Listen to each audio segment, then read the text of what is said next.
Nos acompaña a esta hora de la mañana el contraalmirante Carlos Mesa Angosto, presidente del Tribunal Supremo Militar Policial. Almirante, muy buenos días, bienvenido a Radio Nacional. Buenos días, muchas gracias, un saludo para todos los oyentes.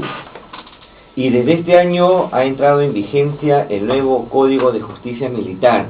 Este nuevo código, ¿de qué manera está permitiendo agilizar la administración de justicia en el Fuero Castrense? Bueno, si me permite, le hago una pequeña reseña de lo que está pasando. Yo, cuando asumí la presidencia del Fuero Militar Policial por segunda vez a fines de diciembre del 2008, nosotros afrontamos 9 sentencias de inconstitucionalidad del Tribunal Constitucional que nos había restringido prácticamente el 80 o 90% de los delitos que juzgaba la justicia militar. O sea, prácticamente estaba a un pie de desaparecer. Igualmente, las ONG, sobre todo el IDL, nos había denunciado ya por tercer año consecutivo ante la Corte Interamericana de Derechos Humanos. Entonces fue una labor muy dura legalmente, y para hacer corta la historia, en diciembre del 2009 el Tribunal Constitucional varió la concepción de esas 9 sentencias de inconstitucionalidad. Igualmente, yo tuve que viajar 3 años consecutivos a la Comisión Interamericana de Derechos Humanos en Washington para desvirtuar los argumentos del IDL, que manifestaba que nosotros no estamos de acuerdo con los estándares internacionales y la Convención Americana de Derechos Humanos. Tal vez ahí los propios comisionados como Florentín Menéndez, Pablo Carosa, nos dieron la razón y nos dijeron que nosotros sí cumplíamos con los estándares internacionales y que incluso podíamos hacer un referéndum para Latinoamérica. Bueno, y en diciembre del 2009, como le repito, el Tribunal Constitucional nos dio la razón y varió su concepto de las 9 sentencias de constitucionalidad. En base a eso, se hizo gestiones en el Ejecutivo para pedir la delegación de facultades, y en septiembre del año pasado se dio el nuevo Código de Justicia Militar. ¿Qué quiere decir esto? Que recuperamos todos los delitos que nos habían quitado estas sentencias de inconstitucionalidad. En septiembre se da el nuevo código en que se recuperan todos los delitos. Entonces, básicamente, todo lo que es delito de función que cometen los militares lo estamos viendo nosotros. Ahora, nosotros, ¿qué cambios sustanciales tenemos? Que solamente juzgamos oficiales en actividad, ya no juzgamos ni retirados ni civiles. No vemos delitos comunes ni delitos de lesa humanidad. Los militares en retiro, cuando cometen un delito, ¿dónde son juzgados? En fuero común. En fuero común. Ya nosotros no juzgamos a los militares en situación de retiro. Ahora bien, para ver la celeridad de los procesos, ¿cómo se está tratando, cómo se está trabajando ahora que ya entró también en el Fuero Común el nuevo Código Procesal Penal? ¿Cómo está funcionando esto más bien en la justicia militar, en la celeridad de los casos? Sí, bueno, nosotros a partir de enero de este año tenemos un nuevo proceso acusatorio, que el Poder Judicial no lo ha implementado todavía en Lima. Nosotros ya a nivel nacional estamos usando el nuevo proceso penal. O sea, básicamente la oralidad de los juicios, y en el que se le da mayor función a los fiscales que a los jueces. Entonces el fiscal tiene que sustentar su acusación y defenderla durante el proceso. El fuero militar siempre ha sido mucho más rápido, mucho más ágil. Ahora, un caso, ¿cuánto dura con este nuevo sistema que están aplicando ustedes? Bueno, es más rápido, ahora depende del caso, pero 3 meses, 5 meses. Nosotros, con todo el problema que tuvimos, en menos de un año juzgamos al espía, ¿no? Y eso que era con el proceso anterior. Pero ahora es con la oralidad, o sea, es mucho menos. 3 meses estamos terminando un proceso. Rapidísimo. Sumario, prácticamente. Prácticamente sí, sumario. El caso, por ejemplo, que hemos tenido ayer y que lo seguimos teniendo, lamentables por cierto, el caso de estos 2 oficiales del ejército asesinados a manos del terrorismo. ¿Cómo se trata esto? ¿En el fuero militar, en el fuero civil, en el caso de que sean capturados estos elementos? No, lamentablemente es el fuero común, porque nosotros no juzgamos civil. nosotros lo que estamos viendo ahora en los casos de los militares, ¿no? Yo le digo que lamentablemente las ONGs han querido desestabilizar a las Fuerzas Armadas. Yo le digo, el año pasado, por ejemplo, toda una patrulla la acusaron sin ninguna prueba de que habían matado gente y que habían secuestrado a una criatura. ¿Por qué el secuestro? Para poner lo que hemos violado los derechos humanos y todo, y seguir un juicio en Ayacucho.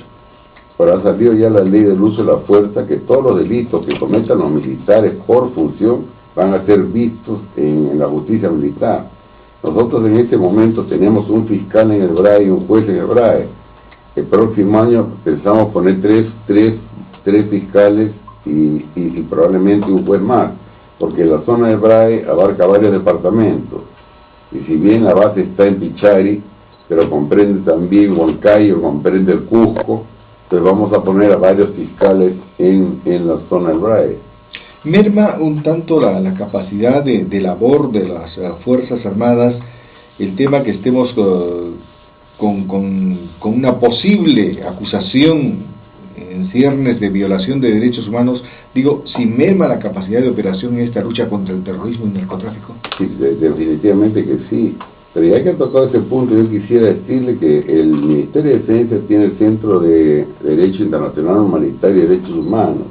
En este momento no existe un solo soldado ni un oficial que vaya a pelear a la zona del BRAE que no haya seguido un curso de Derechos Humanos y Derecho Internacional Humanitario, y van con sus respectivas cartillas. O sea, a nosotros se nos ha acusado, como dijo la Comisión de la Verdad, que la Fuerza Armada no estuvo preparada para pelear contra el terrorismo. Definitivamente, el terrorismo nadie estuvo preparado. Probablemente en un principio sí se han violado derechos humanos, pero poco a poco se ha ido aprendiendo. En un momento nosotros hemos tenido abogados que acompañaban las patrullas para evitar la violación de derechos humanos, pero ya hemos llegado a crear esta escuela, que es la primera en Latinoamérica que la ha creado el Ministerio de Defensa. ¿Cómo se llama la escuela? El Centro de Derecho Internacional Humanitario y Derechos Humanos. Almirante, ¿cuál es la situación en estos momentos del procesado por espionaje Víctor Ariza? ¿En qué tiempo podría acabar el proceso? No, ya acabó. Él está sentenciado últimamente. ¿No hay ningún reclamo de parte de él? No, ya no hay ningún reclamo. Está oleado y sacramentado con 35 años. ¿Ya está cerrado el caso? Está cerrado el caso con 35 años. O sea, ¿no puede acudir a ninguna instancia fuera del país en este caso? Bueno, no sé, él podría recurrir de repente a la Comisión Interamericana, pero ahí no ha habido ningún problema en el juicio, tampoco es que se pueda recurrir tan alegremente a la Comisión. Porque él negó, ¿no? O sea, siempre negó. No lo negó. ¿Él aceptó los cargos? En principio aceptó, después quiso negarlo, ya a las finales el abogado quiso negarlo, pero desde un principio él reconoció, me están todas las pruebas, ¿no? Hay temas de estos tan lamentables se han producido, pero generalmente en una institución. ¿Por qué se está dando esto? No, mire, ya hay que tocar un punto interesante. Nosotros estamos en una reestructuración total de la justicia militar. Como ustedes sabían, había en la zona del Ejército, de la Marina, la Fuerza Aérea y la Policía. Bueno, en este momento se han integrado todos. Ahora tenemos los tribunales, que están integrados por miembros de los 4 institutos. Con esto se evita decir que se cumplen órdenes de los institutos, porque ya los tribunales son mixtos, o sea, hay gente de la Policía, de la Marina, Ejército, de la Aviación, ya no son individuales. Ahora, están retomando prácticamente todos los casos que ustedes antes tenían en manos para el juzgamiento. De todas maneras, la carga procesal va a subir enormemente. ¿Están en capacidad de resolverla, tratarlo rápidamente con la celeridad del caso? Bueno, obviamente que sí.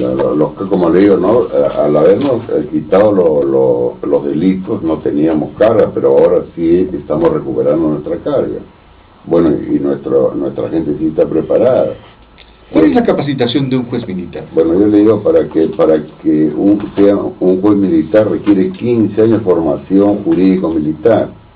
Nosotros tenemos el Centro Alto de Estudio de la Justicia Militar, que está elaborando todo el plan que requiere para ser jueces. O sea, se necesita doctorado, maestría y diplomado. En este momento, la semana pasada hemos comenzado el primer curso para jueces que dura 6 meses. Y es el primer curso.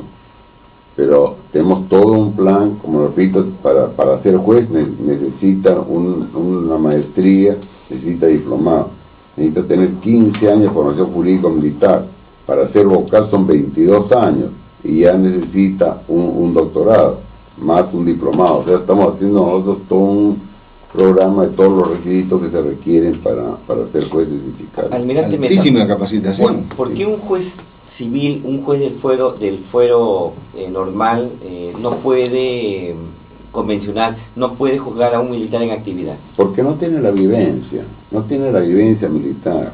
Yo le digo, usted, a un efectivo de la Fuerza Armada, la policía se le arresta por no cumplir una orden. Entonces, ¿qué es lo que preguntaría el juez civil? ¿La orden era importante o no era importante? Si no estamos en guerra. Pero las Fuerzas Armadas son verticales, las órdenes hay que cumplirlas. Indiscutiblemente que el arresto, esto viene de acuerdo al grado de la orden, pero tiene que cumplir la orden. Yo le digo, no saludar a un general o a un oficial, o no saludar al gerente, no tiene la misma connotación, porque tiene que haber un respeto, tiene que haber disciplina. Yo le cuento un caso que tuvimos en la Marina. Se sancionó a un suboficial por haberse quedado dormido en la guardia de un buque. Él demandó al oficial en el fuero común y el juez le dio la razón al suboficial, dijo que el sueño es una cosa normal. Y además, por último, no estábamos en guerra. Un buque vale más de $100 millones, y pueden callar o puede pasar cualquier cosa. Pero la guardia pues es una cosa sagrada. Y cuando se habla, almirante, del espíritu de cuerpo, que podría de repente no darse una justicia objetiva. Eso es totalmente mentira, pero para evitar con ese problema, yo le digo la última instancia, o sea, yo presido el Tribunal Supremo Militar Policial, estoy en situación de retiro. O sea, la última sala, la sala revisora, son oficiales en retiro. Con eso acabamos con la idea de que cumplimos órdenes de los institutos y todo lo demás son actividad, pero no hay forma de que eso es mentira, de que se cumplan órdenes. Pero para evitar problemas y para que no te diga nada en este momento, la última instancia son oficiales en institución de retiro. Ahora bien, hay el tema reciente que hemos tenido, que ha salido a luz, es el caso de la señorita, la cadete, que estuvo embarazada. No sabemos, es una gran interrogante también para nosotros el tema que haya estado los 9 meses recibiendo instrucción. Sin embargo, de acuerdo a lo que se ha dado a conocer, pasaría a retiro esta señorita. Claro. Yo no conozco en concreto el caso, le digo con toda sinceridad, he leído en los periódicos, porque sí me extraña que 9 meses, porque la vez pasada tuvo un caso en la Marina, creo que había en otras instituciones. Pero ellos firman un compromiso. Usted comprende que una cadete, sea de oficiales, suboficiales, tiene entrenamiento, tiene que hacer ejercicios, es dura la vida, indiscutiblemente por eso es que no pueden estar embarazadas. Yo le digo, yo creo que hará 1 año, 2 años, se ordenó a la Marina legalmente que se reincorporara a una cadete que se había separado. Y yo le digo, ¿y qué pasa con el hijo? Dice, están violando sus derechos humanos. Bueno, y va a ir con el hijo a clases, a correr con el hijo al costado. Entonces, no es compatible, no tiene sentido. Hay un compromiso que ella firma, ¿no? Hay un compromiso que ella firma. Pero además, por lógica, ¿cómo puede estar embarazada si requieren ejercicios militares y todo? A esta chica se le ha regresado perfecto. ¿Y qué va a pasar con el hijo? ¿Quién va a cuidar al hijo? ¿O va a ir con el hijo? ¿Va a estudiar con el hijo? ¿Va a correr con el hijo? Son cosas, se defienden cosas que son indefendibles. No es compatible pues la vida de un estudiante, y peor de las Fuerzas Armadas, que necesitan entrenamiento físico y riguroso, con tener un hijo. Llama realmente la atención que haya estado los 9 meses. Bueno, y además la misma alumna viola los derechos humanos de su propio hijo cuando oculta el embarazo y es sometida a ejercicios muy rigurosos que hay en las Fuerzas Armadas. Obviamente, ¿no? Ahora, yo le digo con toda sinceridad que no conozco el caso, es muy raro que en 9 meses nadie se haya dado cuenta, ¿no? Además de que pasan exámenes médicos también periódicamente, ¿no? Sí, no, bueno, pero eso es al ingreso o anualmente, ¿no? Anualmente. Sí. Totalmente. Bueno, habría que ver el caso más a fondo, sí, habría que estudiar el caso en concreto, ¿no? Ahora bien, permítanos, hay un tema, ¿por qué esa situación de enfrentamiento del IDL con la justicia militar? ¿Qué es lo que hay de fondo? Porque hasta cierto punto casi logra su objetivo el IDL. Sí, pues definitivamente es cierto, casi lo logra, ¿no? Pero ¿cómo comienza todo este problema? El problema comienza porque nosotros juzgamos a los delincuentes terroristas. Y si bien el Tribunal Constitucional, la Corte Suprema en un principio nos dieron la razón, en un momento llegaron a la Corte Interamericana, y la Corte Interamericana manifestó que si la Fuerza Armada combatía el terrorismo no se podían juzgar. Cosa que yo no comparto, pero en fin, en base a eso comenzaron a anular los juicios, y son esta gente que recupera mucho dinero del extranjero para desestabilizar a la Fuerza Armada. O sea, lo que se pretende es desestabilizar a la Fuerza Armada, porque la Fuerza Armada y la policía sin justicia militar no puede sobrevivir, porque esa es la que da el orden y la disciplina a las Fuerzas Armadas. ¿Intereses económicos? Para mí son intereses económicos, definitivamente. Muy bien. Bueno, nuestro agradecimiento pues al contraalmirante Carlos Mesa Angosto, presidente del Tribunal Supremo de Justicia Militar. Muchas gracias por esa apertura. No, por favor, y todos sus órdenes cuando gusten. Les agradezco, ¿no? Porque siempre es interesante hablar de estas cosas que no se conocen. Sí, efectivamente, hay cosas que no se conocen, hemos tratado hoy día, y seguramente tiene mejor conocimiento y mejor opinión la ciudadanía. Muchas gracias.